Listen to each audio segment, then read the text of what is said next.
हरे कृष्ण। अनंत ब्रह्मांडर यही अत्यंत विस्तार रे जेतेबेले एक छोट जीव यही धरा पृष्ठ प्रथम थर पर निज आखि खोले तेबे तार पितामाता हृदय रे तार भविष्यत को नहीं केवल स्वप्न जन्म निए नहीं बरम एक गभीर व्याकुलता एवं दायित्वबोध मध्य सृष्टि हुए। से माने निज संतान को यही संसार सबुठारु उच्च स्थान रे देखा चाहती तेणु से सबू अभाव रक्षा करने को चाहती जहा हुए तो से माने निजे भोगी थिबे एवं यही कारण पिलार झुंटी झुंटी पड़ुथिबा पाद सहित पितामाता आखि सहरर सबुठारु प्रतिष्ठित विद्यालय एवं अत्याधुनिक शिक्षानुष्ठान खोजिबारे लागि जाए।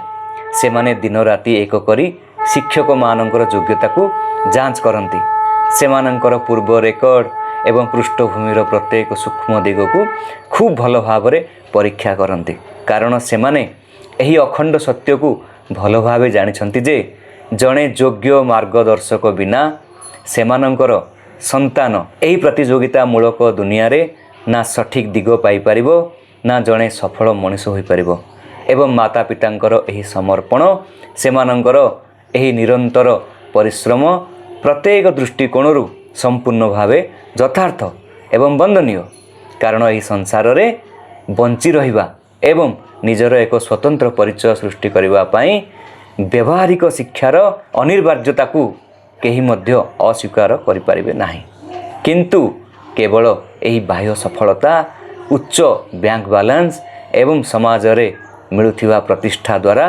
कौन जीवनर पूर्णता सिद्ध हो जाए।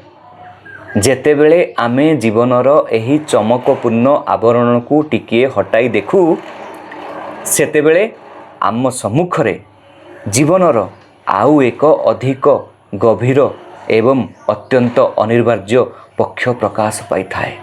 सही यात्रा हेउची आमर आंतरिक यात्रा आमर आध्यात्मिक चेतनार यात्रा जेपरी यही भौतिक संसार जटिलता एवं ताहार गणित को बुझिबा पई आमको जड़े सांसारिक शिक्षक आंगुठी धरवा को पड़े ठीक सेहीपरि आमर आत्मार प्रकृत स्वरूप को जानिबा अंतरर अशांति को प्रशमित करवा एवं सही परम सत्यंकर साक्षात्कार लाभ करने पाई आमे आम जीवन रे जड़े शास्त्रज्ञ एवं ब्रह्मनिष्ठ आध्यात्मिक गुरुंकर परम आवश्यकता रही। यही सर्वोच्च कृतज्ञता और यही दिव्य आवश्यकता को समर्पित हेउछि गुरु पूर्णिमार यही महापर्व जहाँकि साक्षात ज्ञानर मूर्ति स्वरूप महर्षि कृष्ण द्वैपायन वेदव्यासंकर प्राकट्य दिवस भाव पालन करा जाए।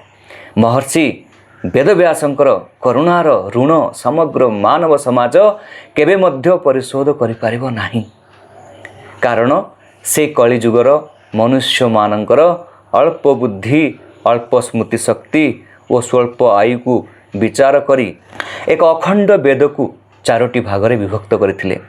से 18टी पुराणर रचना करथिले।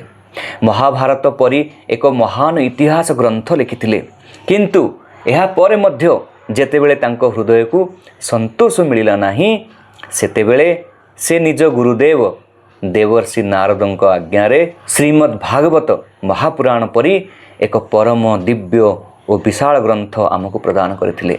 से आम बुद्धि को एपरी दिव्य दृष्टि प्रदान करथिले जहा द्वारा आमे नश्वर और शाश्वत मध्य थिबा पार्थक्य को बुझी पारू। एही महान उपकार पाई तांकु जगतर आदि गुरु भावे सम्मान करा जाए एवं समग्र विश्व एही पवित्र दिन रे तांको शरण रे मस्तक नमन करे। आजिर एही कथित आधुनिक और प्रगतिशील समाज रे जेतेबेले आमे चारिआडे दृष्टि पकाउछु सेतेबेले महर्षि वेदव्यासंकर एही दिव्य ज्ञान एवं जड़े सत्य गुरुंक जीवन मार्गदर्शनर अभाव स्पष्ट भाव रे देखिबा को मिले। आमे एपरी एक विचित्र जुगरे बंचुछु जेउठारे आम पाखरे इतिहासर सर्वोत्कृष्ट डिग्री अछि। पृथ्वीर सर्वश्रेष्ठ विश्वविद्यालय मानकर सर्टिफिकेट आम पाखरे अछि। प्रजुक्ति विद्या आम आंगुलीर स्पर्श रे नृत्य करुछि किंतु यह सत्वे मध्य मानवीय मूल्यबोध और नैतिकतार स्तर ସେହି ଗତିରେ ଅଧୋଗତି ଆଡ଼କୁ ମଧ୍ୟ ଯାଉଛି। ଏହା ଆମ ସମୟର ସବୁଠାରୁ ବଡ଼ ଏବଂ ସବୁଠାରୁ କଡ଼ା ବିଡ଼ମ୍ବନା ଯେ ଆଜି ସମାଜରେ ଘଟୁଥିବା ସବୁଠାରୁ ନିର୍ଦ୍ଦୟ, ସୁନିୟୋଜିତ ଏବଂ ବଡ଼ ଆର୍ଥିକ କିମ୍ବା ସାଇବର ଅପରାଧ ସେମାନଙ୍କ ଦ୍ୱାରା ହେଉନାହିଁ ଯେଉଁମାନେ ଅଶିକ୍ଷିତ, ବରଂ ସେମାନଙ୍କ ଦ୍ୱାରା ହେଉଛି ଯେଉଁମାନେ ଅତ୍ୟଧିକ ଶିକ୍ଷିତ ଏବଂ ସମାଜର ଶୀର୍ଷ ପଦରେ ବସିଛନ୍ତି। ଏତିକି ନୁହେଁ, ଏହି କଥିତ ସଫଳ, ସମୃଦ୍ଧ ଏବଂ ଉଚ୍ଚଶିକ୍ଷିତ ବର୍ଗ ଆଜି ଭିତରୁ ଏତେ ଶୂନ୍ୟ ହୋଇଯାଇଛି ଯେ ସେ ଏକାକୀପନ, ଅବସାଦ, ଦୀର୍ଘସ୍ଥାୟୀ ଚିନ୍ତା ଏବଂ ମାନସିକ ବିକ୍ଷୋଭର ପ୍ରଥମ ଏବଂ ସବୁଠାରୁ ବଡ଼ ଶିକାର ହେଉଛି। ଏହି ସୁଉଚ୍ଚ କୋଠା ଏବଂ ସୁଖ ସୁବିଧା ମଧ୍ୟରେ ବସିଥିବା ମଣିଷ ଆଜି ରାତିର ନିଦ ପାଇଁ ଔଷଧ ଉପରେ ନିର୍ଭରଶୀଳ, ଯାହା ଏହି କଥାର ଅକାଟ୍ୟ ପ୍ରମାଣ ଯେ କେବଳ ଭୌତିକ ବିଜ୍ଞାନ ଆମ ମସ୍ତିଷ୍କକୁ ସୂଚନା ଦେଇପାରେ, କିନ୍ତୁ ଆମ ମନକୁ ଶାନ୍ତି ଏବଂ ଆତ୍ମାକୁ ତୃପ୍ତି କେବଳ ଭଗବାନଙ୍କର ଜ୍ଞାନ ହିଁ ଦେଇପାରେ। ଏହି ଚରମ ପରିସ୍ଥିତିରେ ଆଧ୍ୟାତ୍ମିକ ବିଜ୍ଞାନ ଏବଂ ଜଣେ ପ୍ରମାଣିତ ସଦ୍ଗୁରୁଙ୍କ ମହତ୍ତ୍ୱ ଆମ ଜୀବନରେ ଘନ ଅନ୍ଧକାର ମଧ୍ୟରେ ସୂର୍ଯ୍ୟଙ୍କ ପ୍ରଥମ କିରଣ ପରି ପ୍ରକାଶିତ ହୁଏ। କାରଣ ଆଧ୍ୟାତ୍ମିକତା କୌଣସି ରୂଢ଼ିବାଦୀ କର୍ମକାଣ୍ଡ କିମ୍ବା ସଂସାରରୁ ପଳାୟନ କରିବାର ନାମ ନୁହେଁ। ଆଧ୍ୟାତ୍ମିକତା ଆମକୁ କେବଳ ଏତିକି ଶିଖାଏ ନାହିଁ ଯେ ଏହି ସଂସାରରେ କିପରି ବଞ୍ଚିବାକୁ ହୁଏ, ବରଂ ଆମକୁ ଏହି ବୋଧ କରାଏ ଯେ ଆମ ଜୀବନର ପ୍ରକୃତ ଏବଂ ଚରମ ଉଦ୍ଦେଶ୍ୟ କ'ଣ। ଯେତେବେଳେ ଆମେ ଜଣେ ପୂର୍ଣ୍ଣ ସଦ୍ଗୁରୁଙ୍କ ଚରଣରେ ବସି ତାଙ୍କର ଦିବ୍ୟବାଣୀ ମାଧ୍ୟମରେ ଏହି ସମସ୍ତ ଶାସ୍ତ୍ରର ଗୂଢ଼ ସିଦ୍ଧାନ୍ତ ଗୁଡ଼ିକୁ ନିଜ ଜୀବନରେ ପ୍ରୟୋଗ କରୁ, ସେତେବେଳେ ଆମ ଭିତରେ କେବଳ ସୂଚନାର ଭଣ୍ଡାର ସୃଷ୍ଟି ହୁଏ ନାହିଁ, ବରଂ ଆମର ଚରିତ୍ରର ଶୁଦ୍ଧିକରଣ ହୁଏ। ଆମ ଭିତରେ କରୁଣା, ଅପାର ଧୈର୍ଯ୍ୟ, ଆତ୍ମସନ୍ତୋଷ ଏବଂ ନିଜର ବେକାବୁ ଇନ୍ଦ୍ରିୟମାନଙ୍କୁ ନିୟନ୍ତ୍ରଣରେ ରଖିବାର ଅଦ୍ଭୁତ କ୍ଷମତାର ଜନ୍ମ ହୁଏ। ଏହି ଆନ୍ତରିକ ରୂପାନ୍ତର ଆମକୁ ଶିଖାଏ ଯେ ପ୍ରକୃତ ସଫଳତା ପରିସ୍ଥିତିକୁ ନିଜ ଅନୁକୂଳରେ ପରିବର୍ତ୍ତନ କରିଦେବାରେ ନୁହେଁ, ବରଂ ନିଜକୁ ସତ୍ୟ, ଧର୍ମ, ଈଶ୍ୱରଙ୍କ ଇଚ୍ଛା ଅନୁଯାୟୀ ଗଢ଼ି ତୋଳିବାରେ ରହିଛି। ପ୍ରତ୍ୟେକ ପ୍ରତିକୂଳ ପରିସ୍ଥିତିରେ ମଧ୍ୟ ନିଜର ମାନସିକ ସନ୍ତୁଳନକୁ ହରାଇବାକୁ ନ ଦେବା ହେଉଛି ପ୍ରକୃତ ମାନବିକତା। ଜଣେ ଆଧ୍ୟାତ୍ମିକ ଭାବେ ଜାଗ୍ରତ ବ୍ୟକ୍ତି କେବେ ବି ଅବସାଦର ଅନ୍ଧକାରରେ ବୁଡ଼ିଯାଏ ନାହିଁ ଏବଂ ଲୋଭର ବଶବର୍ତ୍ତୀ ହୋଇ ନିଜର ନୈତିକତାର ସୌଦା କରେ ନାହିଁ, କାରଣ ତାଙ୍କ ମନ ସେହି ପରମାନନ୍ଦ ସହିତ ଯୋଡ଼ି ହୋଇଯାଇଥାଏ ଯାହା ଆଗରେ ସଂସାରର ସବୁ ସୁଖ ଫିକା ଲାଗେ। ମାତ୍ର ଏହି କଳିଯୁଗର ସବୁଠାରୁ ବଡ଼ ଦୁର୍ଭାଗ୍ୟ ଏହା ଯେ ଏଠାରେ ସତ୍ୟର ଛଦ୍ମବେଶରେ ଅସତ୍ୟର ବେପାର ସବୁଠାରୁ ଅଧିକ ହେଉଛି। ତେଣୁ ଆଧ୍ୟାତ୍ମିକ ମାର୍ଗରେ ପାଦ ବଢ଼ାଇବା ସମୟରେ ଆମକୁ ଅତ୍ୟନ୍ତ ସାବଧାନ ଏବଂ ବିବେକଶୀଳ ହେବାର ଆବଶ୍ୟକତା ମଧ୍ୟ ରହିଛି।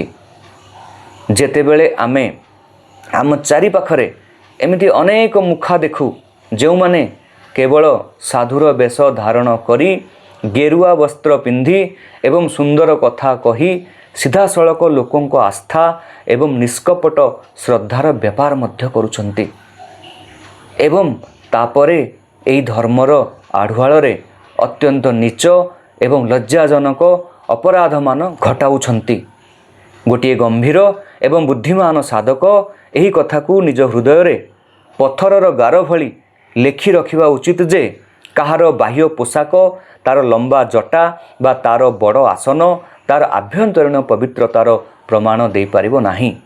ଜଣେ ସଚ୍ଚା ଏବଂ ପ୍ରକୃତ ଗୁରୁଙ୍କର ପରିଚୟ ସେମାନଙ୍କର ବସ୍ତ୍ରରୁ ନୁହେଁ, ବରଂ ସେମାନଙ୍କର ନିଷ୍କଳଙ୍କ ଚରିତ୍ର, ଶାସ୍ତ୍ର ପ୍ରତି ସେମାନଙ୍କର ଅଭିଚ୍ୟୁତ ନିଷ୍ଠା ଏବଂ ସାକ୍ଷାତ ଭଗବାନଙ୍କ ପ୍ରତି ସେମାନଙ୍କର ଅନନ୍ୟ ନିଃସ୍ୱାର୍ଥ ଭକ୍ତିରୁ ହୋଇଥାଏ।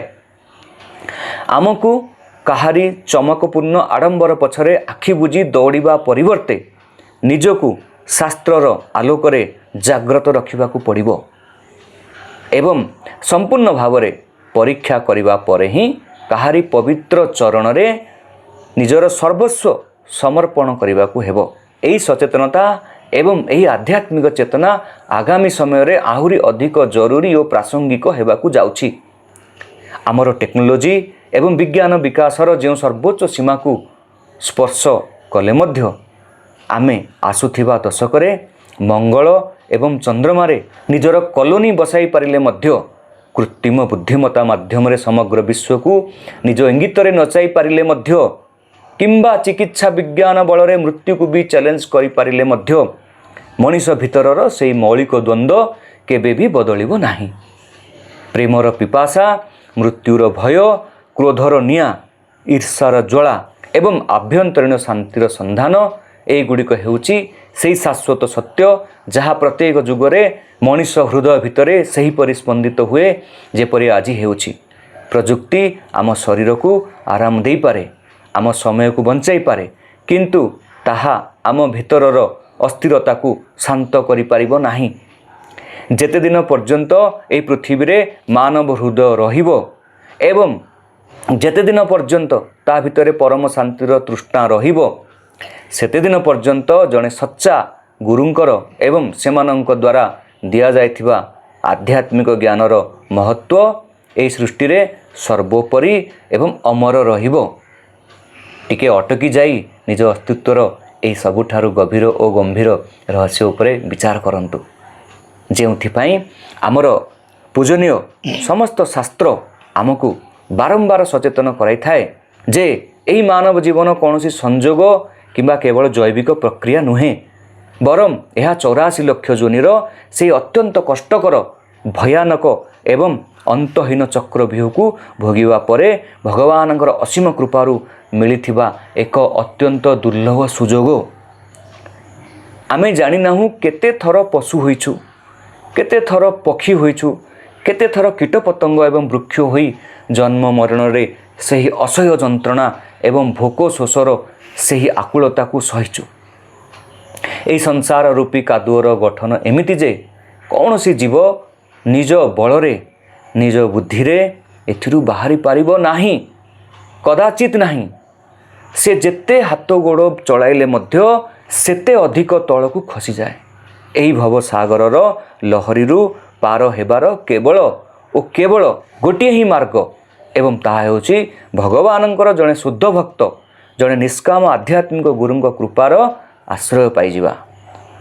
गुरु ही सही दिव्य कर्णधार जिए आमर एही डोलायमान जीवन नार पतवारा निज हातरे धरी आमको एही नश्वर संसारर झड़ झंझारू पार करी सेही अविनाशी परम धाम आड़कू नहीं जाती, जेउठी केवल चिरंतन आनंद रही।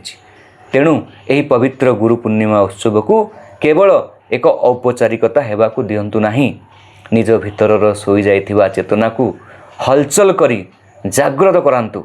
बाह्य आडंबर एवं चमत्कारर भ्रमजाल को छिन्न भिन्न करंतु एवं जड़े प्रामाणिक गुरुंक चरण रे निजको संपूर्ण भावे शरणागति स्वीकार करंतु, जहा द्वारा तांको द्वारा दिया जाइथिबा ज्ञानर दिव्य आलोकरे आम जीवन और मृत्युर एही आदि अंतहीन बंधन सबदिन पई कटिजिवो एवं आमर एही अत्यंत दुर्लभ मानव जन्म प्रकृतरे सफल और सार्थक होई परिबो।